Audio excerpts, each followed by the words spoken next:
আমার মনে হয় খুব ব্যালেন্স বাজেট দিয়েছে।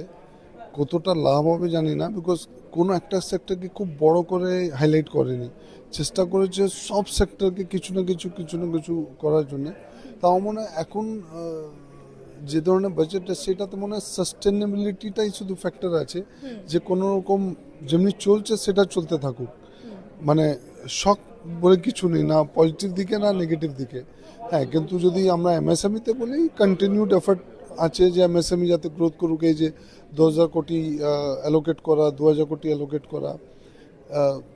আর একটা জিনিস যেটা ভালো আছে, যেটা আমার মনে হয় ফিউচারে এটার ইম্প্যাক্ট ভালো আসবে, যেটা আপনি জিজ্ঞেস করলেন, যে ম্যানুফ্যাকচারিংয়ের উপর কিন্তু প্রচুর ফোকাস আছে। ম্যানুফ্যাকচারিংকে দাঁড় করানোর জন্য যা যা দরকার সেটা করছে কিন্তু। আর কোনো বাজেটেও তখন ম্যানুফ্যাকচারিংয়ের উপর বলুন বা আপনার ট্যুরিজমের উপর বলুন, because tourism is one of the good earning exchange, এইটাকে উপর ফোকাস করেছে। আমার মনে হয় 2-3 বছরে make in India will become more logical. কেন এখনও কিন্তু স্পেয়ার পার্টসগুলো অনেক ইম্পোর্ট হচ্ছে, ডিসপাইট যে আমরা চেষ্টা করছি ফুল মেক ইন ইন্ডিয়া করতে, but it is not possible.